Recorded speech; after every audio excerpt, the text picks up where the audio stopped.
Hello, welcome to Rajeshwari Chauhan classes. चलिए तो आज स्टार्ट करते हैं मराठी सुलभ भारती इयत्ता 6वी।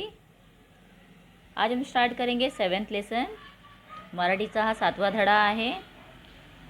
उद्यानात भेटलेला विद्यार्थी। तो उद्यान मतलब क्या है? यहाँ पर उद्यान मतलब जो हम बाग में जाते हैं या बगीचे में जाते हैं उसे क्या कहते हैं? उद्यान। मराठी में कहते हैं उद्यान। भेटलेला विद्यार्थी मतलब उन्हें एक बाग में एक विद्यार्थी मतलब एक स्टूडेंट मिला है। तो उसके बारे में वो हमें इस लेसन में एक्सप्लेन कर रहे हैं, बता रहे हैं उसके बारे में। और बच्चों, अगर आप लोगों ने अब तक मेरे चैनल को सब्सक्राइब नहीं किया है तो चैनल को सब्सक्राइब कर दो और लाइक और शेयर ज़रूर करना वीडियो को, ठीक है। चलिए, मुंबईचे चरनी रोड उद्यान। तो ये गार्डन कहाँ पर है? जो गार्डन मतलब बाग है, बगीचा है, वो कहाँ पर है? मुंबई में। और मुंबई में एक चरनी रोड ये जगह है, वहाँ पर ये गार्डन है। चरनी रोड उद्यानात सायंकाळच्या वेळी, सायंकाळ मीन्स इवनिंग टाइम, अनेक नागरिक फिरायला यायचे। नागरिक मतलब वहाँ के रहने वाले लोग, तो घूमने के लिए आते हैं, राउंड के लिए आते हैं। तर मुंबई येथील विल्सन हायस्कूलचे मुख्याध्यापक, मुख्याध्यापक मतलब कौन है? प्रिन्सिपल। मुख्याध्यापक आणि विद्याव्यासंगी लेखक कृष्णाजी अर्जुन केळुस्कर गुरुजी देखील चरनी रोड उद्यानात रोज संध्याकाळी 5:30 वाजता यायचे। 5:30 मतलब 5:30 वाजता यायचे किंवा 5:30 यायचे। तर कोण कोण यायचं? मुख्याध्यापक, जे विल्सन स्कूलचे मुख्याध्यापक आहेत, आणि विद्याव्यासंगी लेखक, जो बहुत ही अच्छे लेखक है, राइटर है, उनका नाम क्या है? कृष्णाजी अर्जुन केळुस्कर। तो वो गुरुजी है वहाँ पर, वो लेखक भी हैं प्लस वो कौन है? गुरुजी है, मतलब वो एक टीचर भी है, ठीक है। वो भी वहाँ पर आते थे चरनी रोड उद्यान में। कितने बजे? एव्हरी इव्हनिंग, रोज संध्याकाळी 5:30 वाजता उद्यानाच्या एका बाकावर बसून ते सोबत आणलेले पुस्तकाचे वाचन करत असत। तो वो क्या करते थे? वो वहाँ पर बैठकर जो बुक लेकर आते थे, वो बुक वहाँ पर एक बेंच के ऊपर, इसका मतलब क्या है? बाक म्हणजे काय? बेंच। बेंच के ऊपर बैठकर वो वहाँ पर अपना लाया हुआ किताब पढ़ते थे।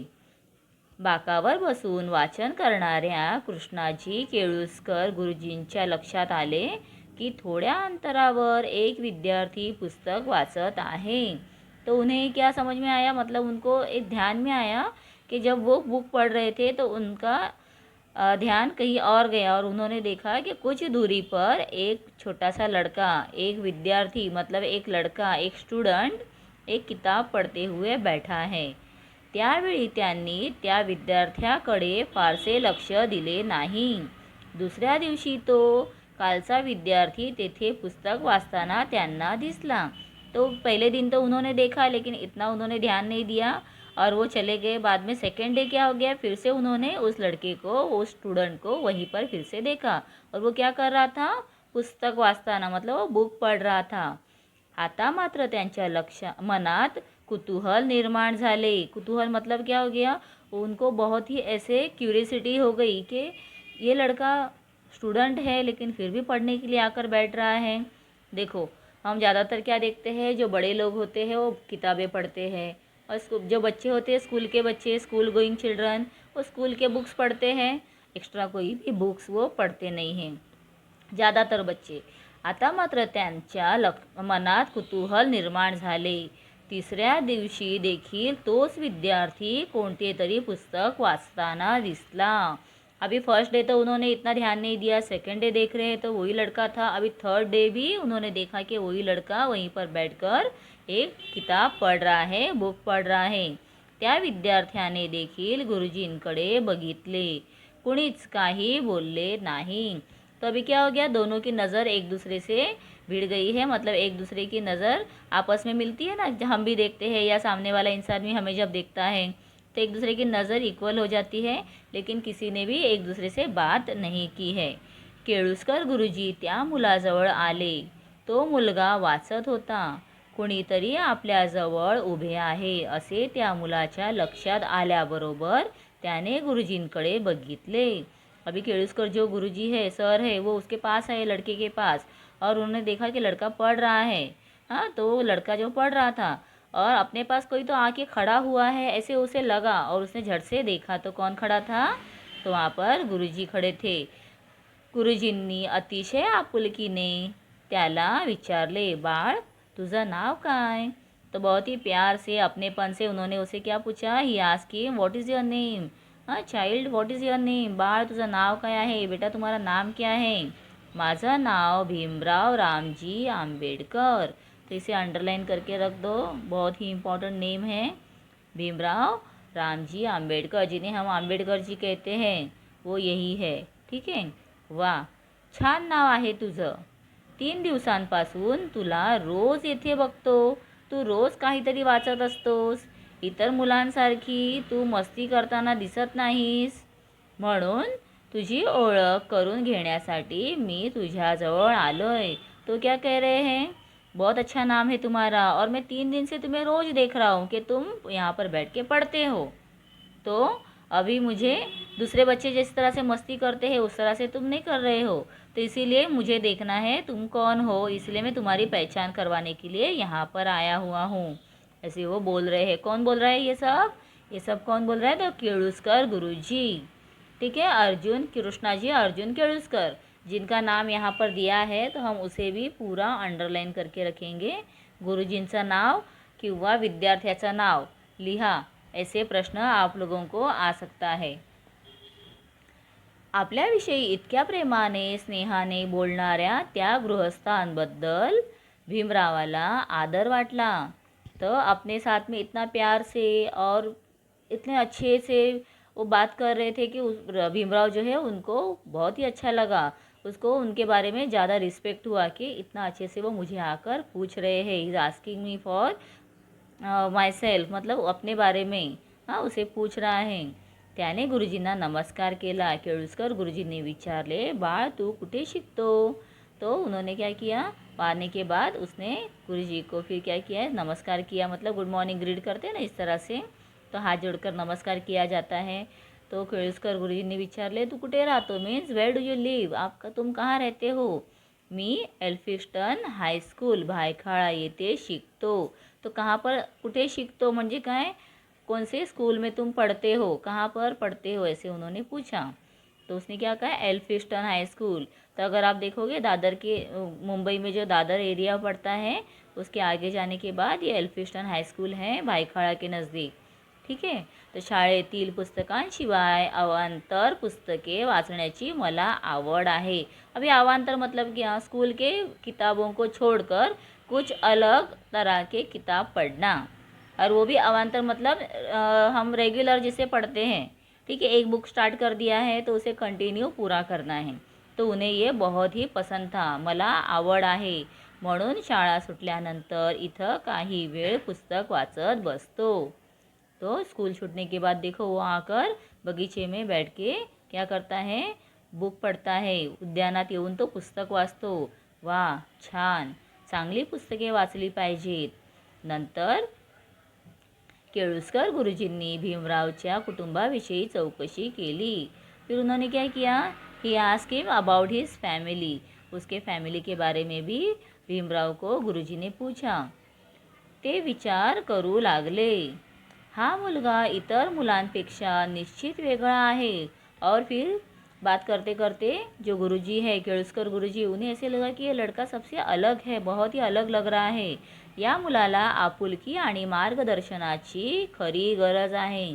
तो इसे क्या करेंगे, अगर हम प्यार से और अच्छे से इसे हम अगर गाइडेंस करते हैं, मार्गदर्शन मतलब गाइडेंस करते हैं, तो ये बहुत अच्छा कर सकता है और इसे इसकी ज़रूरत है. थोडा वेळ थांबून ते म्हणाले, मी विचार करत होतो की पद्धतशीरपणे वाचन कसे करायचे ते तुला सांगावे. सांगा ना गुरुजी, आतुरतेने भीमरावने विचारले. तो रेगुलर रीडिंग करना ये अलग होता है और किसी भी बुक को अच्छे से किस तरह से स्टार्ट करना है, कैसे पढ़ना है, ये मैं तुम्हें सिखाना चाहता हूँ. पद्धतशीरपणे वाचन कसे करायचे ऐसे गुरुजी ने कहा कि मैं तुम्हें सिखाना चाहता हूँ. और ये सुनते ही भीमराव खुश हो गया. उसने क्या कहा, सांगा ना गुरुजी, मतलब उसे भी चाहिए था कि कोई तो मुझे मार्गदर्शन करे, मुझे गाइडेंस दे.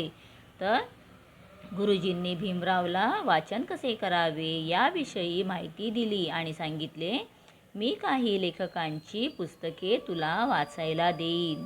जरूर द्या गुरुजी, मला ती पुस्तके वाचायला आवडतील. गुरुजींनी मोठ्या मायेने भीमरावच्या डोक्यावरून हात फिरवला. भीमरावला खूप बरे वाटले और उन्होंने क्या कहा कि मैं तुम्हें बहुत ही अच्छे जो राइटर्स हैं उनकी कोई कुछ किताबें मैं पढ़ने ला कर दूँगा. तो वो भी खुश हो गया. उसने कहा कि यस, आप मुझे ज़रूर दो ला के. तो इस तरह से अब दोनों की बहुत ही अच्छे से गट्टी हो रही है, दोस्ती हो रही है.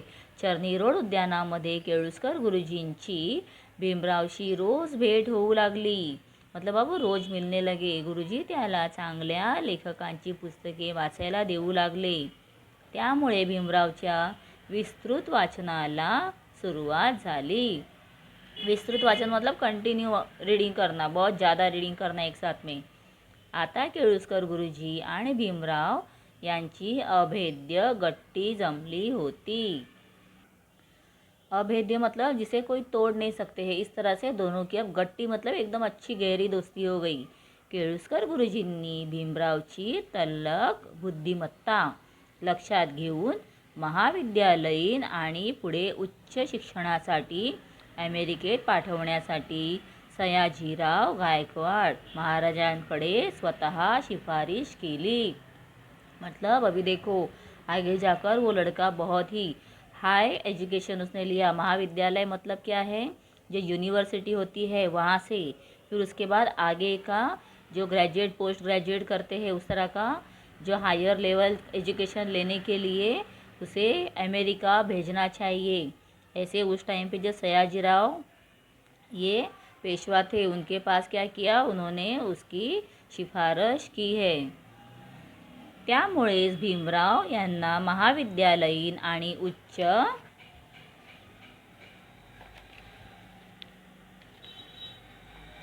शिक्षण घेण्याची संधी मिळाली. आपल्याला मिळालेल्या संधीचे सोने करून भीमराव जगातील एक विद्वान म्हणून नावलौकिक प्राप्त करणारे उच्च विद्याविभूषित डॉक्टर बाबासाहेब आंबेडकर झाले. तो आगे जाकर उनका बहुत ही नाम हो गया है. अशा या उच्च विद्याविभूषित डॉक्टर बाबासाहेब आंबेडकरांनी स्वतंत्र भारताची राज्यघटना लिहिली. जो हमारा ड्राफ्टिंग कमेटी है उसके वो क्या थे, चेयरमैन थे, मतलब वो मेन उसके थे. और उन्होंने ही क्या किया है, जो अपना कॉन्स्टिट्यूशन बुक है वो लिखा हुआ है. ठीक है. तो डॉक्टर प्रदीप आगलावे इनका नाम क्या है, तो ये सच में आग नहीं लगाते, तो इनका सरनेम है आगलावे. ठीक है. ओके. तो इस तरह से लेसन पूरा कंप्लीट हो गया है. आप लोगों को अच्छा लगा होगा. एक छोटा बच्चा जिसे रीडिंग का इतना ज़्यादा शौक़ था कि वो आगे जाकर अपने भारत का, स्वतंत्र भारत का राज्य घटना जो है वो लिख सकता है. ठीक है. तो आप लोग भी बहुत कुछ कर सकते हो. सिर्फ क्या करना है, एक अपने अंदर ज़िद रखनी है कि मुझे करना है. अच्छे से अपने जो कोई भी टीचर्स है या आपके घर पर आपको सपोर्ट करने वाले कोई पेरेंट्स है, भाई है, चाचा मामा, कोई भी है अपने से बड़े, हमें जो अगर कोई बात समझाते हैं, कहते हैं, तो उसे समझ लेना चाहिए, एक्सेप्ट करना है. उस तरह से आप करोगे तो आप भी लाइफ में बहुत अच्छा सक्सेस पा सकते हो, बहुत आगे जा सकते हो. ठीक है. तो हम यहाँ पर अब शब्दार्थ देखते हैं. कुतूहल निर्माण होने मतलब जिज्ञासा निर्माण होने, कुछ देखने का अंदर से इतना दिल में ऐसे होना कि कब, जैसे बर्थडे के दिन आप लोगों को कुछ गिफ्ट मिलते हैं, तो गिफ्ट में अगर कोई बड़ा पैकेट होगा तो ऐसे लगेगा कि इसके अंदर क्या है, तो कब मैं सब फ्रेंड्स चले जाएंगे और कब जाके उसको खोलूँ और देखूँ, तो उसे क्या कहते हैं, जिज्ञासा. विस्तृत अफाट, विस्तीर्ण, विस्तीर्ण मतलब बहुत ही बड़ा, अफाट मतलब बहुत बड़ा. और कंटिन्यू, यहाँ पे विस्तृत वाचन मतलब क्या था, कंटिन्यू वो पढ़ते थे. ठीक है. तल्लख, तीक्ष्ण, बहुत ही ध्यान से देखना. जैसे कोई कोई बच्चे होते हैं, कोई भी चीज़ छुपा के रखो तो उनकी नज़र बराबर वहाँ पर जाती है, मतलब उनकी दृष्टि कैसी है, तल्लख. कुशाग्र, इसका ही दूसरा वर्ड है कुशाग्र. ठीक है बच्चों. तो ये लेसन कंप्लीट हो गया है. नेक्स्ट वीडियो में अपलोड करूँगी जिसमें हम देखेंगे क्वेश्चन आंसर, मतलब स्वाध्याय जो है पूरा हम कंप्लीट करेंगे, इंक्लूडिंग ग्रामर. यहाँ पे बहुत सारा ग्रामर दिया हुआ है, बहुत इंपॉर्टेंट लेसन है. अगर आपके स्कूल में इसके आंसर्स आप लोगों को दिए हुए हैं, तो ठीक है, या मैं भी आप लोगों को सारे आंसर देने वाली हूँ। तो इसके लिए आगे का वीडियो ज़रूर देखो, वीडियो को लाइक करो और चैनल को अब तक अगर सब्सक्राइब नहीं किया है तो सबसे पहले मेरे चैनल को सब्सक्राइब करो। ठीक है, थैंक यू।